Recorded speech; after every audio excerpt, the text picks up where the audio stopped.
Assalamualaikum warahmatullahi wabarakatuh. Waalaikumsalam warahmatullahi wabarakatuh. Sebelumnya, perkenalkan saya Alexander Rizky Pratama dari program studi Teknologi Hasil Perikanan. Nah, di sini kan saya sudah dengan eh, pengusaha UMKM. Ya. Nah, di sini dengan Bapak siapa ya? Fatir, Fatir. Dan saya Bapak Pamen. Kalau boleh tahu, usahanya di bidang apa nih? kalau saya di tempe biasa. Oke. Kalau Bapak? Kalau saya di pengolahan kemplang. Nah, kebetulan sekali saya di sini terdapat suatu inovasi agar produk-produk Bapak yang jual itu bisa meningkatkan nilai jual dan juga demi kesehatan untuk konsumen yang lain. Nah, di sini saya menawarkan yaitu pemanfaatan tulang ikan. Nah, yang dimana kan tulang ikan itu memiliki banyak kalsium yang tinggi. Nah, menurut yang saya baca di media itu, di usia yang rentan itu kan tidak terdapat kalsium yang mencukupi. Nah, Iya. betul kan ya? Iya. Nah, maka oleh karena itu dengan penambahan kalsium tulang ikan di produk-produk Bapak ini mungkin bisa meningkatkan tulang agar bisa sampai tua nanti. Nah, jadi di sini saya menawarkan inovasi ini kepada Bapak. Sebelumnya ada yang ingin ditanyakan terkait. Oh, nggak ada sih. Ya, bisa dilanjutkan. Jadi di sini kan sudah terdapat proses tentunya ya. Mungkin yang Bapak belum tahu bagaimana cara mengolah tulang ikan tersebut. Nah, jadi di sini mungkin teknik yang saya lakukan ini bisa diterapkan di Bapak ini. Berarti nggak susah ya? Nggak susah ini, cocok lah untuk Bapak sekalian.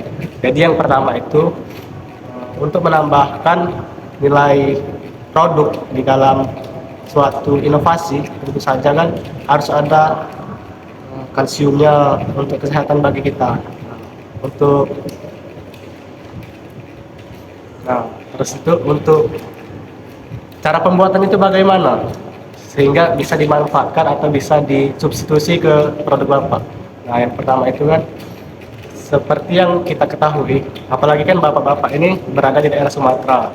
Nah, tentu saja ikan-ikan khas domestik di Sumatera Selatan itu banyak, terutama ikan patin. Ikan patin ini kan banyak yang tidak diolah tulangnya, sehingga dibuang saja gitu, kayak tidak punya nilai tambah. Nah, jadi di sini saya mengopsikan kepada bapak untuk menambah nilai produk itu.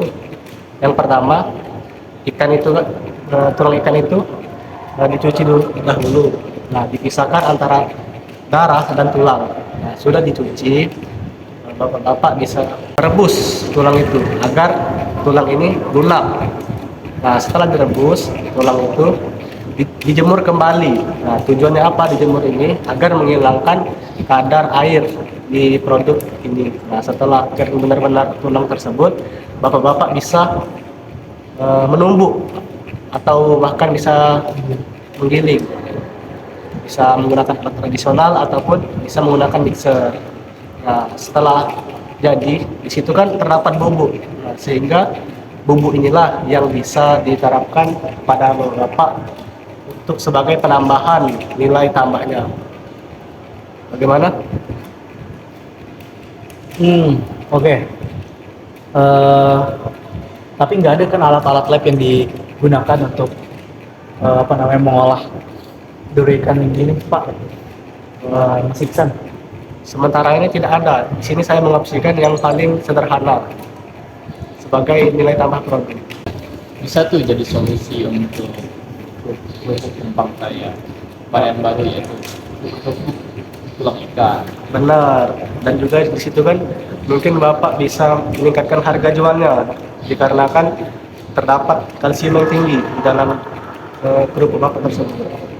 Dan limbah dari pengolahan ikan saya bisa dimanfaatkan kembali. Nah, betul sekali Pak. Ya, Pak Iksan. Saya masih pesan ya. Mungkin memang saya juga bingung ya mau kemana lagi limbah tulang ikan dibuang.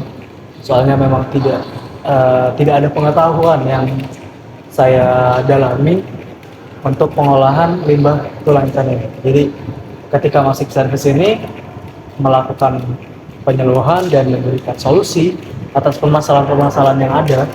Memang sangat relate dengan permasalahan yang saya hadapi. Terima kasih banyak. Sama-sama kepada Bapak Fakir dan Pak Men.